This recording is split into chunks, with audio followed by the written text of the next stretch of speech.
नमस्कार। Colonel Ajay, CEO Ajay astro money group first global astro finance digital channel से आपसे मुखातिब होता हूं। आज है शुक्रवार 20 सितंबर सन 2024। दोस्तों, देश दुनिया का पहला चैनल जो लगातार अपडेट विश्लेषण आपको कमोडिटी, करेंसी और इक्विटी मार्केट पर देता है।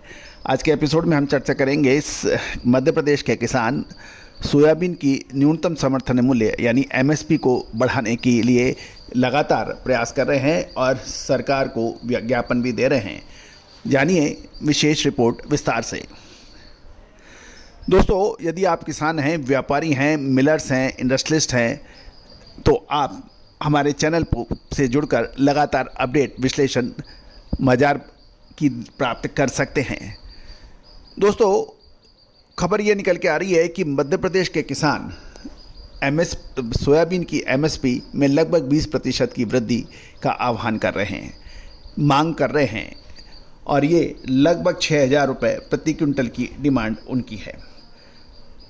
किसान संगठनों का ये भी कहना है कि सरकार ने खाद्य तेलों के आयात पर 20% अतिरिक्त ड्यूटी लगाई है, लेकिन उसका फ़ायदा किसानों को नहीं मिल रहा है, क्योंकि एमएसपी किसानों की अभी भी पुरानी ही एमएसपी है। यदि वास्तव में सरकार किसानों को फ़ायदा पहुंचाना चाहती है तो ड्यूटी हटाने के साथ साथ किसानों से सोयाबीन की खरीदी भी 20% ऊंची करे, तभी किसानों को फ़ायदा होगा। और इसी को लेकर किसानों ने 6,000 रुपये प्रति क्विंटल की दर से मिनिमम समर्थन मूल्य घोषित करने की मांग कर डाली है और ये कहा है कि अक्टूबर से जनवरी के बीच जब सोयाबीन की सरकारी खरीद होगी तो वो 6,000 रुपये प्रति क्विंटल होनी चाहिए। सरकार को इससे ज़्यादा नुकसान होगा नहीं, क्योंकि इंपोर्ट ड्यूटी के जरिए सरकार आयात शुल्क के जरिए ये भरपाई कर सकती है। इससे किसानों को डायरेक्ट फ़ायदा होगा। अब किसानों का और संगठनों का ये भी कहना है कि एक तरफ सरकार 20% अतिरिक्त इंपोर्ट ड्यूटी खाद्य तेलों पर लगा रही है, इससे खुदरा दाम ऑलरेडी बाज़ारों में पिछले 15 दिनों में आसमान छूने लगे हैं, लेकिन किसानों का इस पे पूरा फ़ायदा नहीं मिल पा रहा है। किसानों को पूरा फ़ायदा जब मिलेगा जब पुराने भाव से 20% उनको अधिक दाम मिले, और सरकार का मेन उद्देश्य और मकसद भी किसानों को लाभ पहुंचाना है। दूसरी ओर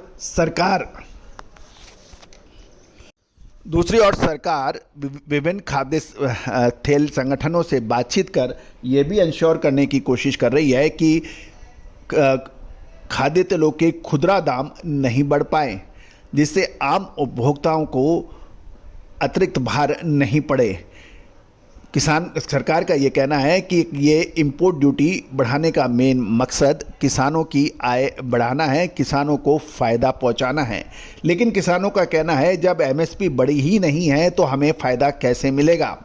दूसरी ओर यदि व्यापारी संगठन या व्यापारी या मिलर्स यदि बड़े भाव में माल नहीं खरीदेंगे तो वो हमारा को फ़ायदा कैसे होगा। मिलर्स जब ऊंचे दाम पे खाद्य यानी ऑयल सीड्स खरीदें और उसको कम दामों पर बेचें, ये भी संभव नहीं है।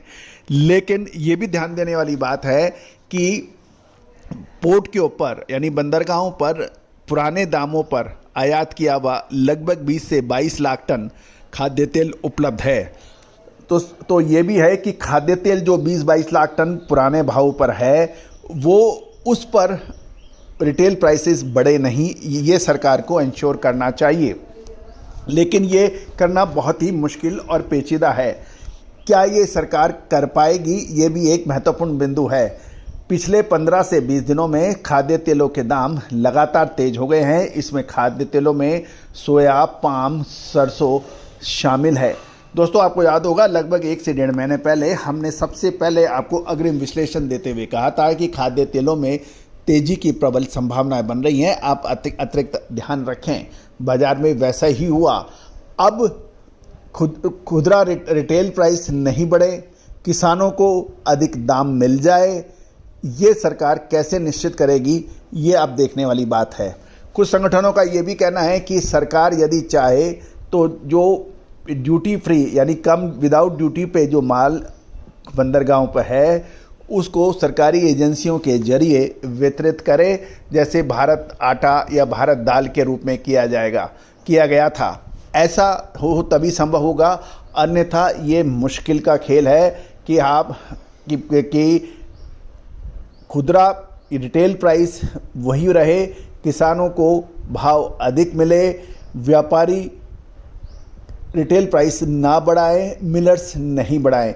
ये भी देखने वाली बात है कि बहुत ज़्यादातर जो मिलर्स हैं उनके पास 15 से 20 दिन से ज़्यादा का स्टॉक नहीं होता है। बड़े मिलर्स भी 1 महीने से ज़्यादा स्टॉक नहीं रखते हैं। कुछ बहुत बड़े जो मिलर्स हैं वो ज़रूर 40 दिन का माल रखते हैं। तो लेकिन अब यह है कि अब कैसे ये सेग्रीगेट होगा, कैसे क्या होगा, ये अभी अधरजूल में ही है। लेकिन कुल मिलाकर किसानों की मांग प्रबल है कि उनको 6,000 रुपये प्रति क्विंटल के भाव सोयाबीन के मिलने चाहिए। किसान 26 से 30 सितंबर तक गांव-गांव में मशाल रैली निकालकर इस आंदोलन से जुड़ने के लिए प्रेरित करेंगे और 1 अक्टूबर को मध्य प्रदेश में 12 से 3 बजे तक स्टेट और नेशनल हाईवे जाम लगाया जाएगा। दोस्तों, देखना यह है कि आगे क्या होगा, हम आपको अपडेट करेंगे। चैनल को सब्सक्राइब करना बिल्कुल ना भूलें। All the very best, good luck, happy trading.